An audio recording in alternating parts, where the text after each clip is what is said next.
के इस विशेष अवसर पर मध्य प्रदेश के लोक निर्माण मंत्री श्री राकेश सिंह, डीबी कॉर्प के फाउंडर रमेश चंद्र अग्रवाल जी भी हैं।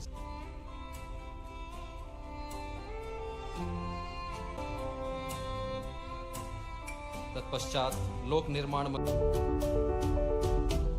मैंने जब सीडी नहीं देखी थी तब मुझे पता नहीं था कि हमें अपने पेरेंट्स के साथ कैसे बिहेव करना चाहिए। जब मुझे अपना जो काम मुश्किल लगता था वो मैं अपना हर काम अधूरा छोड़ देती थी।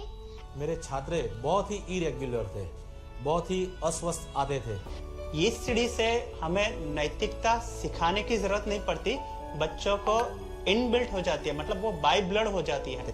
धर्म या संप्रदाय या हिंदू धर्म क्या कोई स्वामीनारायण संप्रदाय के लिए ही उनका प्रेजेंटेशन कर रहे हैं, ऐसा कुछ नहीं है। इसमें सभी बच्चों को जातिवाद के बिना ये सीढ़ी हम दिखा सकते हैं। इसमें कोई संप्रदाय या धर्म के साथ इसको जोड़ना मैं समझता हूँ ये गलत होगा। श्री स्वामीनारायण भगवान की।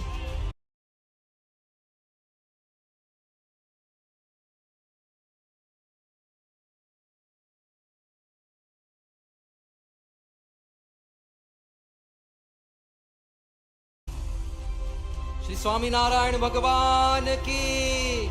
अक्षर पुरुषोत्तम महाराज के, गुरु हरि महंत स्वामी जी महाराज के अभी स्वागत सत्कार करेंगे।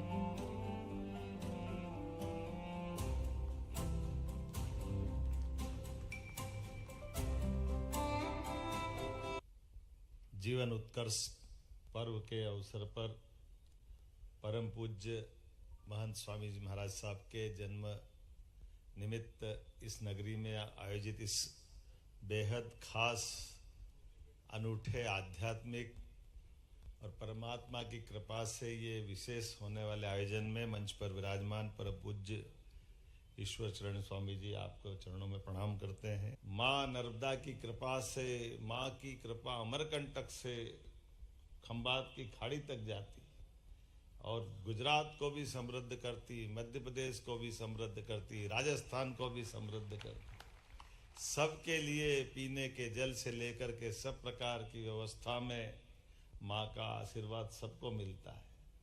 वन्य प्राणी संपदा से लेके जीवन संपदा तक सब धन्य होते हैं, लेकिन माँ की कृपा यहाँ ऐसी होती कि काले पत्थरों पे गिरती तो संगमरमर बन जाती, वो केवल जबलपुर में ही हो सकता। यहाँ से पैदा होने वाले जन्म पाए हुए महंत स्वामी से भी दुनिया भर में चमत्कार क्या हो सकता है, इसका प्रमाण भी यही मिल रहा है।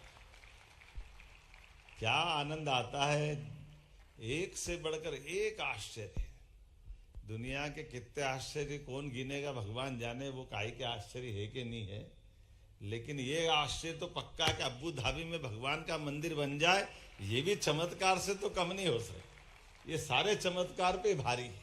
जमुना जी को लेकर बहुत सारी कहानी हो सकती है, लेकिन मंदिर के अंदर नाव से आपने सारी संस्कृति की यात्रा करा दी, ये केवल अक्षरधाम में आपके माध्यम से ही हो सकता है। उस नाव में बैठ करके तो ऐसा लगता कि जीवन की नाव कैसे चल रही है, हमको एहसास आपके माध्यम से होता है कि अपनी दुनिया को पहचानो, अपने आप को पहचानो, अपने आप को जानो, हम किस दुनिया में हैं, कहाँ खोए हुए हैं। ये जो सोए हुए व्यक्ति को जगाने का प्रयास स्वामीनारायण संप्रदाय कर रहा है, मैं पुनः आपको प्रणाम करता हूँ, आपका अभिनंदन करता हूँ। और ये पुण्य आत्मा जिनके कारण से ये सब लीलाएं हम देख रहे हैं, महंत स्वामी जी के माध्यम से 300 से ज़्यादा देवालय अलग अलग स्थान पर किस किस प्रकार से कैसे कैसे चुनौतीपूर्ण तरीके से, और आप सब उनके एक तरह से उस देवलोक के स्वर्ग के दरबार के, आप सब उनके उस व्यवस्था के हमको आशीर्वाद देने साक्षात देवदूत के नाते से आप बैठे, मैं आपको प्रणाम करता हूँ, आपका अभिनंदन करता हूँ, आपको भी प्रणाम करता हूँ। हमने देवता नहीं देखे, लेकिन देवताओं की भावनाओं के माध्यम से होने वाली कल्पनाओं का साकार होना अगर कहीं दिखाई देता है तो हमारे देवालयों में दिखता है। और देवालयों के प्रकार विविधता वाले हैं।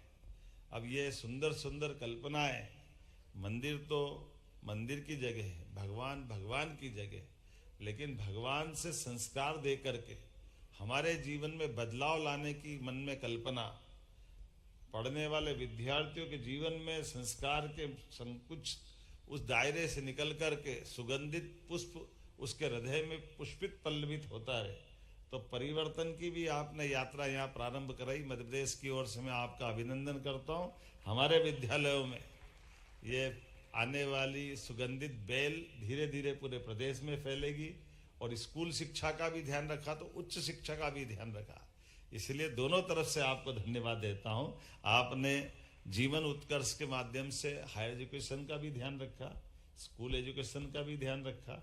मेरी अपनी ओर से और जो नए प्रकल्प आपने चालू किए सरकार के नाते से, जो आप हमारी सरकार से चाहोगे, माननीय राकेश जी यहाँ मौजूद हैं, हमारे सारे मित्रगण मौजूद है, हम सब सदैव आपके साथ रहेंगे। पुनः वंदन, अभिनंदन। एक बार फिर प्रेम से बोलो स्वामीनारायण भगवान की।